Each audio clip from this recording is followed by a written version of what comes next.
Hello, my cookies. Welcome to Russell Cooks. Thanks so much for tuning in today. I have another back to basics recipe. Now these, just a quick reminder, are kind of this relatively simple recipes that you yourself can put your own twist on at home and kind of make it your own. And this is for some really easy ground beef empanadas. Now I love me a good empanada. Chicken, chorizo, beef, you name it. You put it in an empanada, it's going to be delicious.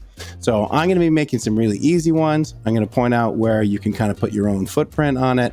Now that we know what we're doing, let's gather our ingredients. Ground beef, you're only going to need about 8 ounces. A little flour, this is just for dusting for the empanadas. You can absolutely make your own dough. I'm using my store-bought pie crust. You're going to need some shredded cheese, coriander, cumin, dried oregano, garlic, tomato paste, olive oil, shallot. And one of the places you can absolutely put your own footprint on is the spices and seasonings, ancho chili powder, cilantro, peppers. Now that we've gathered our ingredients, let's get cooking. First things first, let's preheat your oven to 425 degrees. I have my rack right at the middle. I'm going to heat a little bit of oil up in my skillet, add my beef and my shallot. So I'm going to use about 2 teaspoons. Using shallot here because a whole onion's a little bit much, even half an onion. We're not making a ton of filling. We're only using half a pound of beef. We're making between 8 and 10 empanadas. Depends on how many I can get out of my pie crusts. Cut up some peppers. Want to get them pretty small because, again, they're going in a little empanada. So we got 2 garlic cloves here. I'm just going to mince them up. I'm actually going to put this in a little separate plate because it doesn't go in with my shallots and peppers. Now that we got that, let's get cooking. It's over the stove. I'm just going to heat this oil up over medium-high heat. I'm just going to add my shallot and pepper right to the little bit of oil here. Don't worry, it'll be enough. Just going to cook. I'm going to soften it a little bit. That's going to take only a couple minutes. So now that we have softened these, I'm only going to add half a pound, so 8 ounces of ground beef here. I know it doesn't seem like a lot, but trust me, it's enough. Just gonna break it up. I'm gonna drop my heat down to medium-low. Getting the heat back up to about medium. We're gonna cook until just the pink is starting to leave the last bits of beef. Most of the pink is gone. Now it's time to add, we're gonna add our garlic. We're gonna add 2 teaspoons of tomato paste. Now we're gonna add a 1/4 teaspoon of dried oregano. Remember, we're not making a ton of filling, so we're not going overboard on these spices. But if you want to get some like Aleppo or cayenne or something in there, absolutely, this is the place to add it. I'm going to be doing about 1/2 teaspoon of ground coriander, about 1/4 teaspoon of ground cumin. And we're just going to cook that. We want the tomato paste cooked, and we want our garlic fragrant, so that's going to be 30 to 60 seconds. A little trick I'm doing, you can absolutely use chicken broth here. I want to make sure the spices and seasonings aren't clumped up. So I'm going to deglaze the pan with a couple tablespoons of water, and that's going to hopefully get everything kind of more even on an even keel, and then the water's going to evaporate. So it's not going to be wet. So here we go. 1. I'm just going to kind of mix it around. 2 tablespoons. There we go. And we're just going to cook off that little bit of excess water we did. And this just makes it a little saucy. And it just kind of spreads out those seasonings so nothing's clumped. Could you use chicken broth, veg broth, beef stock? Absolutely. Everything looks nicely evenly coated. It smells amazing. I'm going to add about 1/2 teaspoon of salt. Now I'm going to get in a bowl. We got to chill it before we can stuff our empanadas. But first things first, we got to roll out our pie dough. I have a baking sheet pan here. I'm just spraying my foil lined baking sheet, a little bit of nonstick spray. I'm gonna set it over here. Now let's get our pie doughs. You will need 2 9-inch pie rounds. Now, if you have a 4-inch cutter, circular cutter, you can absolutely use that.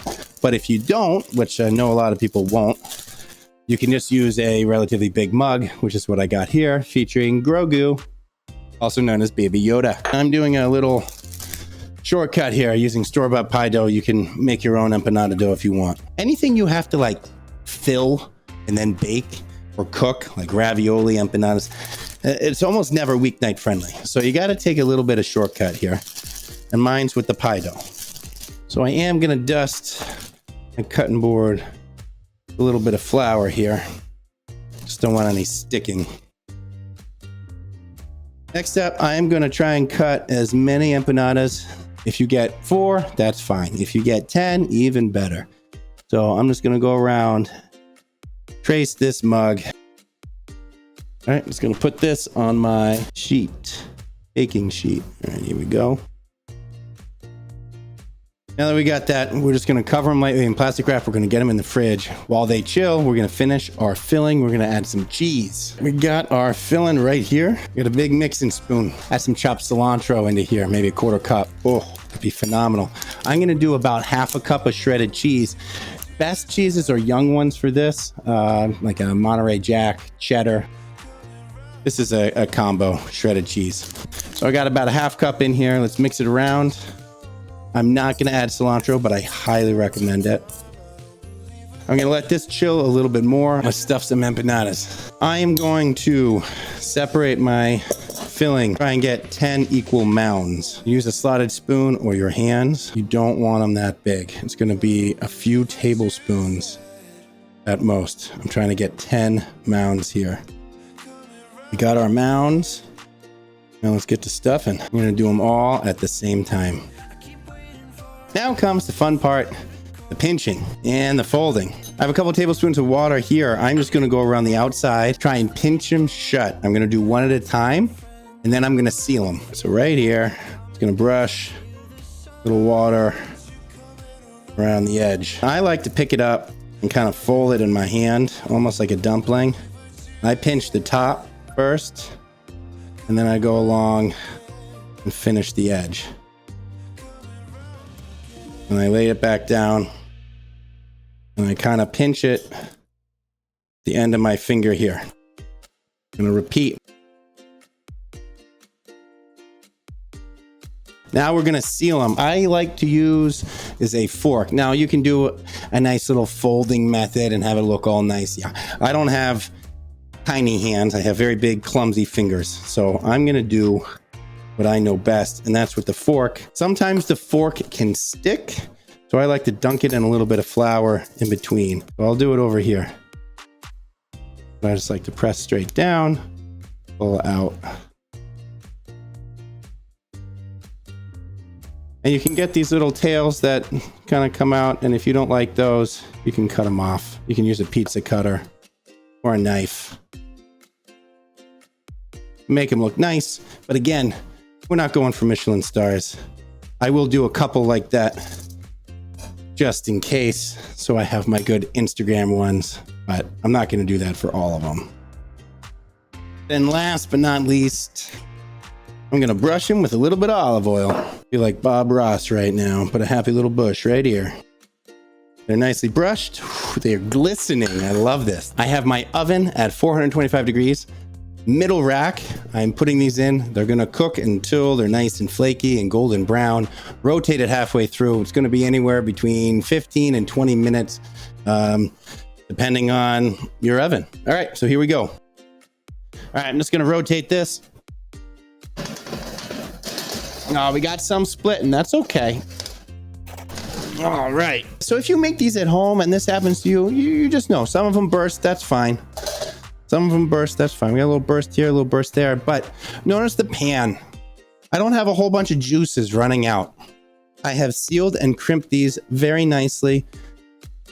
They haven't really escaped anywhere, which is fantastic. That's not what you want. I got a dry pan. I got some nice golden brownness.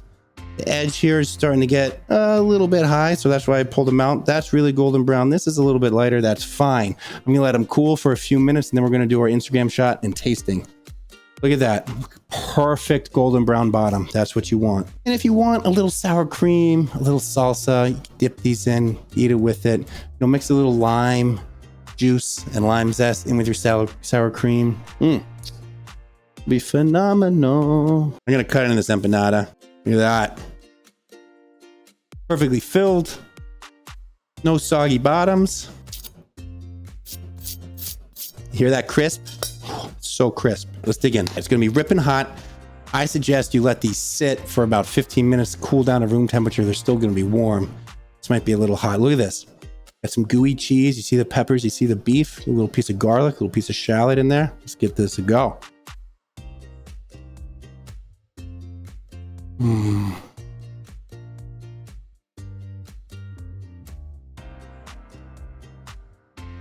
So good.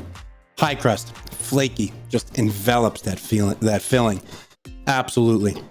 And then boom, you get this burst of filling that comes through, super juicy. You get the meatiness, and then all those background flavors that we built in, a little bit of that garlic, that shallot, the bell pepper, they just come through. And the cheese just kind of comes in at the end, a little bit of richness to finish, and it's just all together. It's phenomenal. It's just good. Good amount of flavor in here. The cumin, the coriander, that little bit of oregano, it's just right. You don't want to overdo it, but if you want to add a little bit of heat, this could take a little bit of heat. Absolutely. Half a teaspoon of Aleppo, maybe a teaspoon. I can see green chilies being nice in here too. Even, you know what I almost did? I still have some ribs left over. So I was going to cut the meat off the ribs, toss it with a little bit of barbecue sauce, put it in an empanada. You got yourself a barbecue pork empanada. Well, that was the easiest ever ground beef empanadas. Thanks so much for tuning in. If you like what you saw, don't forget to follow me on YouTube and Twitch. I'm also on Twitter, TikTok, and Instagram. Thanks again for tuning in. I hope to see you next time. Take care.